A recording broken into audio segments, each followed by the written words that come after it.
Amen. Que Dieu soit béni. Vous savez, comme tout serviteur de Dieu, on passe du temps devant le Seigneur, devant la face de Dieu. Et ma femme l'a bien compris.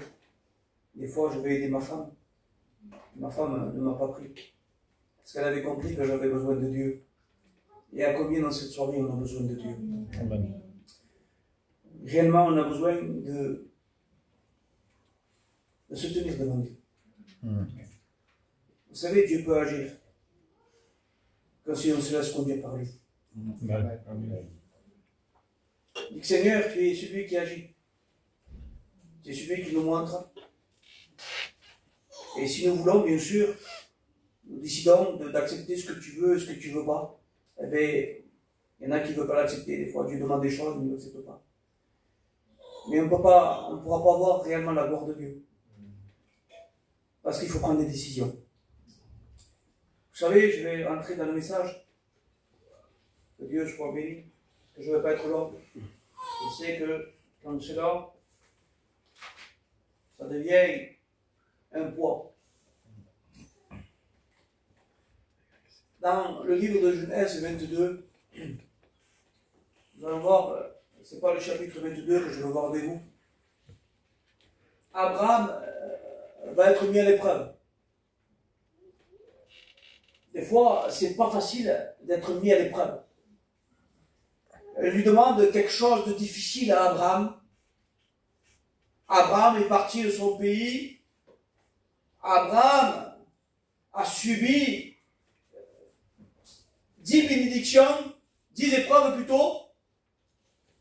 Et sur 10 épreuves, il a reçu 7 bénédictions. Mais chaque épreuve, il recevait une bénédiction. Parce qu'au moment donné, quand il y a des épreuves, souvent Dieu bénit derrière.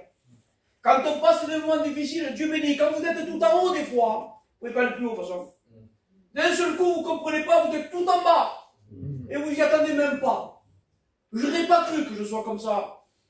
Avant-hier, je priais Dieu, je louais Dieu. Aujourd'hui, je suis en bas. Parce que le but de l'ennemi, c'est de vous décourager. Ouais. Vous savez, je disais aux frères tout à l'heure, la lèpre, qu'est-ce qu'elle fait?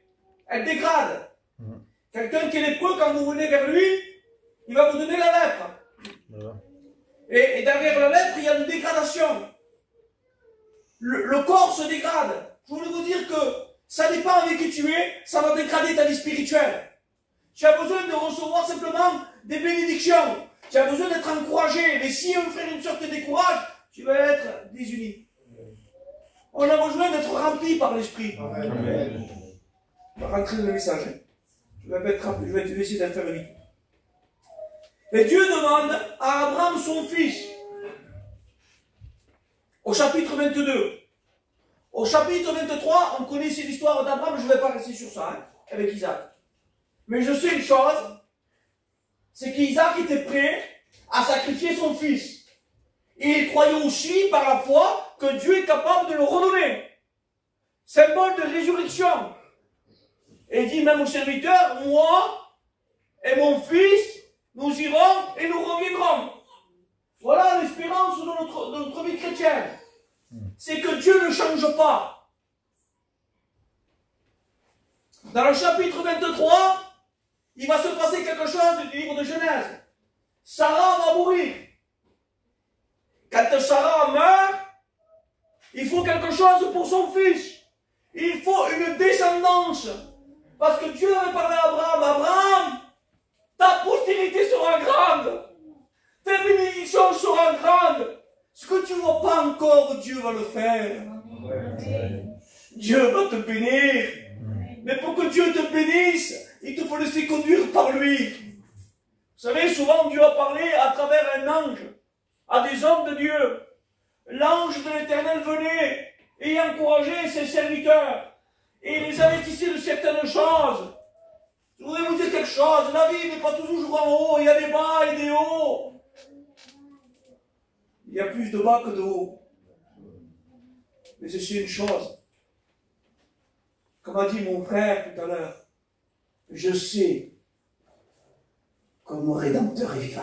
Amen. Après que ma peau sera détruite, moi-même, il dit, je contemplerai Dieu. Et l'existence, la vie d'un chrétien, c'est pas sur cette terre. On dirait qu'on a mis notre vie sur cette terre. Mais on dit que nous sommes que des misérables. Parce qu'on dirait que tout le monde veut voir Jésus, tout le monde veut voir la venue de Jésus, mais personne ne veut mourir.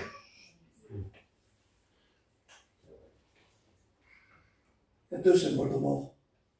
Il y a la mort du corps et la mort de l'âme. C'est l'âme qui est importante le plus. C'est la vie spirituelle qui est importante ce soir.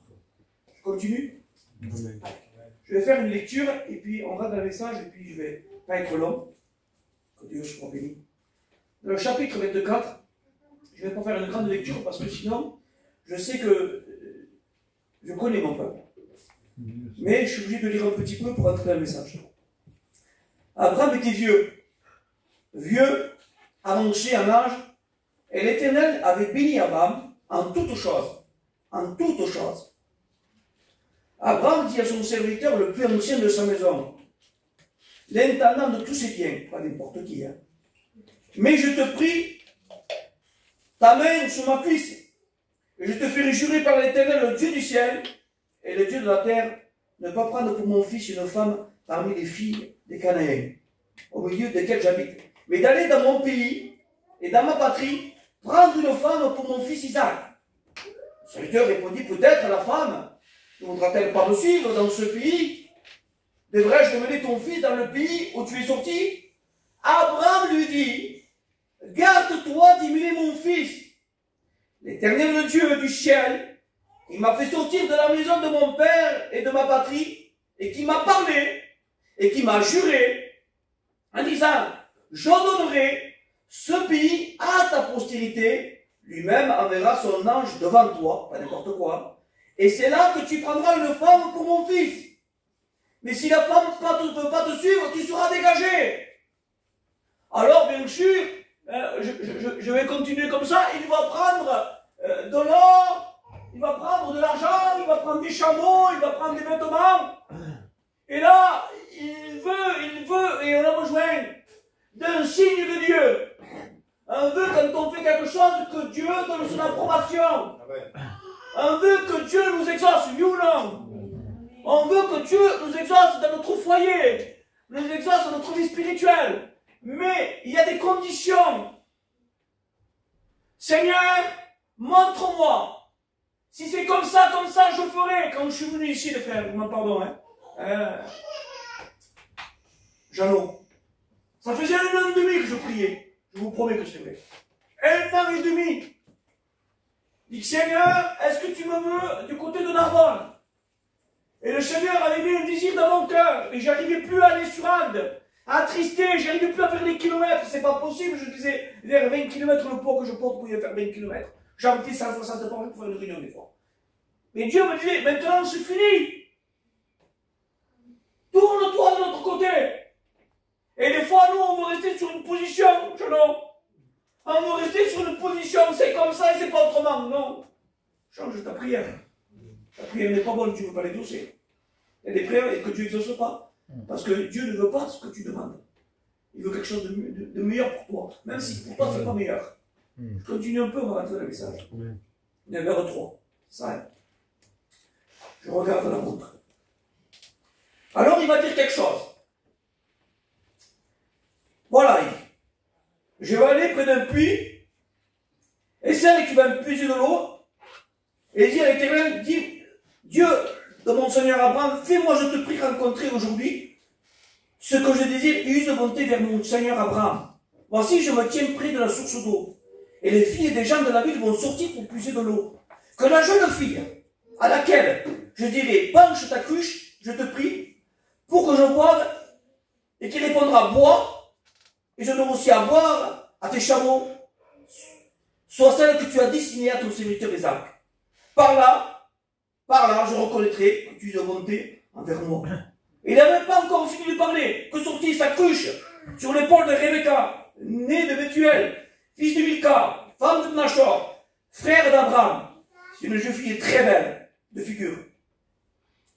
Et cette femme va remplir sa cruche. Et elle va donner, pardon maintenant je finis, hein. Elle va venir donner non seulement à boire à Isaac, mais en plus de ça,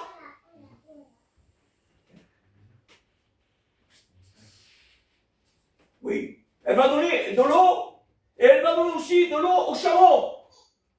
Dit que Seigneur, pour donner à boire à un chameau, donner à boire à quelqu'un, je t'en donne, mon frère. Mais donner à boire à un chameau, c'est différent. Un chameau boit environ minimum 100 litres d'eau. Pour un chameau, il y en avait 10. Donc, c'est une femme qui avait du courage.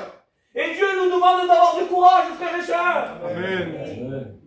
C'était une femme qui était hospitalière. Et combien on a besoin d'être hospitalier? Recevoir les frères et sœurs. Amen. Elle n'était pas simplement belle de figure, mais en plus elle était belle spirituellement. Amen. Il va se passer quelque chose de merveilleux. Pauline, c'est que Dieu est bon. Amen. Il va comprendre, il va regarder, il va dire non simplement si elle me donne de l'eau, c'est bien, mais si elle nourrit les chameaux, si elle donne de l'eau, là je comprendrai, Seigneur, que tu exauces ton serviteur. Amen. Et nous, ce qu'on veut, c'est que Dieu nous exauce, Jeannot. Et c'est normal qu'on veut être exaucé.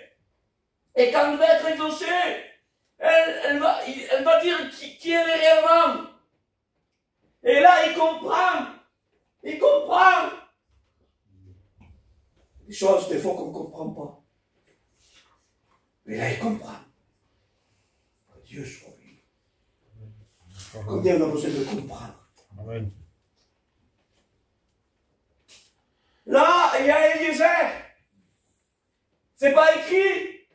C'est pas écrit, il dit un serviteur. Mais nous savons que c'était Eliezer pour moi, parce que dans le chapitre avant, c'était Eliezer qui avait, on pourrait dire, tout entre les mains de ce qu'Abraham avait. Et Eliezer veut dire celui qui nous aide, celui qui nous protège, celui qui veut t'aider ce soir, celui qui veut te protéger, s'appelle Jésus. Amen. Jésus veut t'aider, Jésus veut te protéger, Jésus veut te donner de l'eau vive. Gloire à Dieu. Et là, elle va rentrer. Son frère va l'accueillir. Sa mère est là. Et il va lui expliquer ce qui s'est passé réellement. Il va lui dire, voilà. Voilà. Je viens de chez mon serviteur Abraham, mon maître, mon père, on pourrait dire. Mon maître. Voilà la parole de Dieu. Et voilà. Abraham a un fils. Isaac. Mais je ne sais pas, mais c'était la famille d'Abraham peut-être ne savait pas que son frère avait un fils, Isaac, sa famille. Parce que la Bible dit que Sarah a eu un enfant à un âge avancé. Quelle surprise de savoir qu'Abraham maintenant a un fils. Et ce fils, c'est le fils de la promesse. Le fils qu'Abraham a prié, intercédé, Dieu lui a donné. À un moment donné, je te donnerai, ma soeur. Mais il y a le temps de Dieu. Amen. Il y a toujours le temps de Dieu. Vous savez, il y a toujours le temps de Dieu pour moi. Des fois, je dis à Dieu, Seigneur, c'est bizarre ce que je vais vous dire, mes frères et sœurs. Seigneur, tu ne m'exauces pas. Seigneur, tu n'agis pas. Le Seigneur me dit, qu'est-ce que tu veux faire, Patrick? Il dit, non, ne fais rien. Comment ça? Prie. C'est l'arme efficace. Et passe du temps devant moi. Alors il va se passer quelque chose quand il va dire tout ça, on va lui donner des dots, parce que c'est comme ça, on lui des dots. Vous savez qu'il y a certaines familles, quand ils vont demander une fille, ils leur donnent de l'argent, une somme d'argent, pas mal, hein. Ils leur donnent des signes, ils leur donnent de là, pour qu'ils donnent la fille. Mais là, il va donner de l'or, de l'argent, des vêtements, mais aussi à sa famille. Et la bénédiction n'est pas que pour nous, elle est pour nous et pour nos enfants. Amen. Pour nos enfants, pour nos familles. Amen. Celles qui n'ont encore pas reçu, Dieu veut nous le donner. Amen. Et Dieu me parlait comme ça. Amen. Je veux pas être là.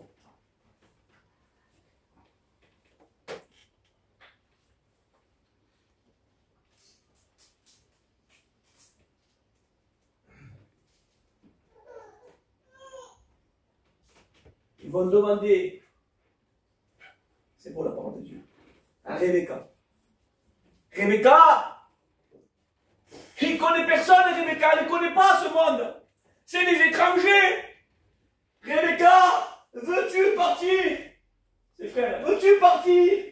Quand on est attaché à une sœur, quand on est attaché à nos filles, quand elles doivent se marier, surtout si elles partent loin, un père il dit rien. Un père il dit rien. Une mère elle pleure. Un père peut-être il ne pleure pas. Mais combien il y a vérité, je vous le dis, comme son cœur il pleure. Des fois, la femme est comment dire ça? On voit. Un père, des fois, on ne voit pas. Mais à l'intérieur, Dieu le voit. Et ce soir, Dieu regarde ton cœur. Amen. Dieu te regarde ce soir. Comment tu es venu ce soir? Avec quelle disposition de cœur? Peut-être tu es triste. Peut-être tu es découragé. Vous savez, quand on se donne à Dieu, on fait la guerre à l'ennemi. Ne croyez pas qu'il n'y a pas de combat. Vous savez, je crois que c'est dans Samuel 17, je ne me trompe pas. David, à un moment donné, le peuple était là, découragé, un grand géant. Parce que le diable ne se montre pas petit, il est grand et géant. Le problème, il est grand et géant. Elle se présente toujours devant le peuple, il effrayait le peuple. Le peuple tremblait. 40 jours à venir tout le temps. Mais un jour, David va arriver, le bien-aimé. Et lui va venir au nom de l'Éternel. Amen. Je voudrais vous dire, passez tout au nom de l'Éternel. Passez tout au nom de l'Éternel. Passez tout au nom de l'Éternel. Dieu est puissant. Dieu fait des miracles. Jésus ressuscite les morts. Jésus guérit les malades. Jésus est capable de sortir de nos addictions, des cachets, des maladies. Jésus est capable d'ouvrir le ciel. Quand il prie, le ciel s'ouvrit et l'Esprit descendit. Le ciel s'ouvre quand on prie. Il faut prier. Pour que l'Esprit descende. Amen. Pour que la voix se fasse entendre, il faut que nous prions. Et une voix se fait entendre. Voici mon fils bien-aimé. En qui j'ai mis tout mon amour, toute mon affection. Et Dieu il a mis tout son amour à nous. Parce qu'il nous aime. Car Dieu a tant aimé qu'il a donné. Dieu ne reprend pas, Dieu donne. Si le diable veut nous reprendre, il voudrait nous faire du mal, je voudrais vous dire que Dieu donne. En bénédiction, non pas en malédiction. Amen. Vous savez, quand j'ai fini bientôt, j'avais 11 minutes. Il dit, vous faites 20 minutes. Et les mecs doivent partir. Mais ses frères essayaient de la retenir. On va leur dire, attends encore un peu. Reste encore 10 jours chez nous. On va leur dire, reste 10 jours. Mais en vérité, je vous le dis, vous savez ce qu'ils essayaient de faire? Attends. On te la donnera. Peut-être qu'ils voulaient monter la tête. Des fois, on peut le monter la tête. On va leur dire, peut-être qu'on va se décourager et partir. Je voudrais vous dire quelque chose. Celui qui remplit nos cœurs, nos vies, celui qui met des mauvaises pensées, c'est pas Dieu, c'est le diable. Mais celui qui vient, qui nous conduit, qui agit puissamment à travers le Saint-Esprit, c'est Jésus. Amen. Il est capable de le remplir. Quand mesure, il pose la question, Rebecca, veux-tu aller avec cet homme, un étranger, veux-tu aller avec lui? Mais Dieu lui a parlé, Dieu a agi. Qui suis-je moi pour pouvoir écouter la voix de Dieu? J'y vais.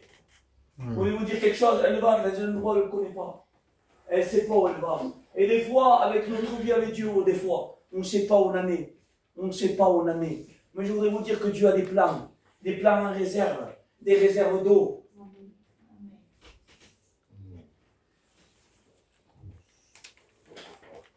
Elle s'en va. Je dis, Seigneur, je pensais à ça. Si cet homme avait de l'argent, de l'or et des vêtements, c'est qu'il avait quand même pas mal d'argent. Et souvent, il y avait des pillards qui passaient. Il était capable d'enlever ce que Eliezer avait. Et le but de l'ennemi, c'est de vouloir prendre, qu'il y ait des pillards qui nous fassent du mal. Mais je voudrais vous dire que Dieu nous protège dans notre marche. Amen. Il est notre protection. Elle va rentrer. Quand elle va rentrer, bien sûr, elle arrive, elle voit Isaac. Elle demande au serviteur qui c'est. Il dit, c'est Isaac. C'est mon serviteur. Alors, bien sûr, elle va mettre son voile. La Bible dit qu'elle va descendre. Mais dans le texte, il dit qu'elle va tomber. Vous savez pourquoi? Devant la beauté d'Isaac. Dieu est beau, frère. Amen. Dieu est grand. Amen. Dieu est puissant. Je Amen. voudrais vous dire quelque chose. Isaac avait perdu sa mère. Et quand Rebecca va venir, il va s'attacher à elle.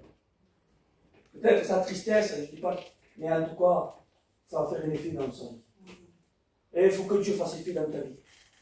Vous savez, je voudrais demander quelque chose ce soir. 2 secondes. Qu'est-ce que tu veux qu'il fasse pour toi?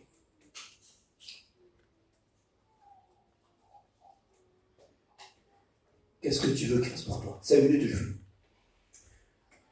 2 Rois 4, 1, verset 7. Une femme d'entre les femmes, des fils des prophètes, cria à Élisée, en disant, ton serviteur, mon mari est mort, et tu sais que ton serviteur craignait l'Éternel. Or, le créancier est venu auprès de mes 2 fils, ayant offert ses esclaves. Oui, Théo, voilà ce que le diable veut faire. Il dit, que puis-je faire pour toi? Dis-moi, qu'as-tu à ta maison? Et l'époux dit, ta servante n'a rien du tout. Sauf un flacon d'huile. Ou un vase, vous voulez. Et il va demander dehors des vases chez tous tes voisins, des vases vides. Pour remplir un cœur, il faut qu'il soit vide. Parce qu'on a besoin que Dieu déverse son amour dans notre vie. Amen. C'est pour que celui qui remplit nos cœurs. Parce qu'il y a des choses, des fois, qui empêchent Dieu de remplir nos vies. Le découragement, les soucis, les tracas. Et Dieu veut remplir ton cœur, mais il y a tellement de soucis qu'on dirait que le but de l'ennemi, c'est les soucis de ce siècle. Vous savez ce que c'est, la semence? Empêche quoi? De faire croître quoi? La semence. Les soucis, c'est nous. On se met des épines tout seul, des fois. C'est bizarre, hein?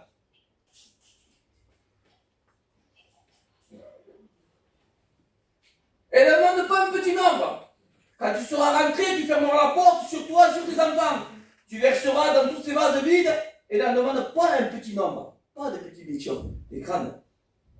Tu verseras dans tous ces vases et tu mettras de côté ceux qui seront pleins. Alors, elle le quitta, présenta les vases et elle versait. Lorsque les vases furent pleins, elle dit à son fils, présente-moi encore. Mais il répondit, il n'y a plus de vase. Et lui, il savait pas. Elle a rapporté à l'homme de Dieu, il dit, va vendre l'huile et puis ta dette. Et tu vivras que tes fils, tu vivras toi et tes fils, et ce qui restera. Quel malheur pour cette femme! Quelle tristesse! Une veuve! Le créancier vient pour chercher ses 2 fils! Une maison vide! Et dites-moi, votre maison est vide, vous? On change les fauteuils. Il faut changer le fauteuil. Il faut changer ci. Il faut changer là. Avant, on ne faisait pas comme ça. Hein. Avant, on ne faisait pas ça. Hein. Quand on rentrait dans une maison, il y avait une chaise en paille, il y avait un petit meuble, on ne regardait pas s'il était rayé, on ne regardait rien du tout. Aujourd'hui, dès qu'il y a une rire, il faut le changer. Oui, le champ. T'as vu, il est abîmé. Mais avant, on ne regardait pas ça. La nécessité, ce que c'était, c'est de pouvoir manger. La nécessité pour ta vie, c'est de nourrir la parole de Dieu. Amen. C'est tout. Je disais, Seigneur, c'est incroyable. Elle veut prendre ses 2 fils, en faire des esclaves. Mais elle va faire appel à quelqu'un. À Élisée, homme de Dieu. C'est un homme de Dieu. Elle n'a pas beaucoup d'huile. Elle n'a rien du tout. Ta servante n'a rien du tout. Sauf le flacon d'huile. Dis, Seigneur, elle n'a pas grand-chose. C'est incroyable. Dis, Seigneur, elle n'a pas grand-chose.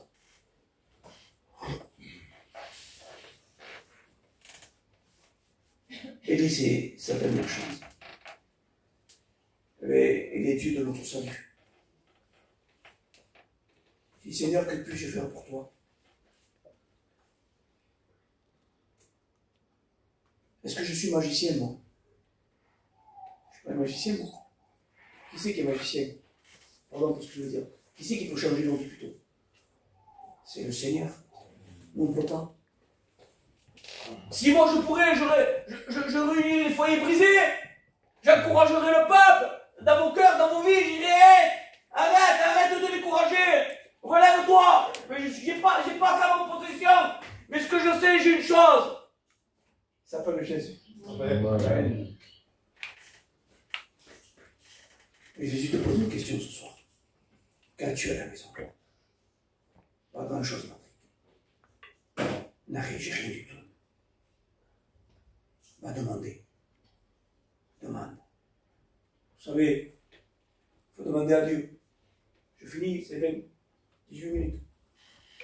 Un jour, le roi d'Aram était en guerre contre le peuple d'Israël. Et là, il va tenir conseil avec les gens de sa cour et il dit, j'établirai mon campement en tel et tel endroit, parce que le diable a des plans. Mais l'homme de Dieu fait dire au roi d'Israël, garde-toi de passer par ce lieu. Les Araméens descendent. Dieu connaît tout, il sait tout. Alors le roi d'Israël envoya des gens pour y monter à la garde, il faisait attention. Et il peut le protéger, lui ou non. Il nous protège de l'ennemi. Et le roi arabe eut le cœur troublé. Et il dit, ne voulez-vous pas vous dire lequel de nous est pour le roi d'Israël? Personne au roi, il dit.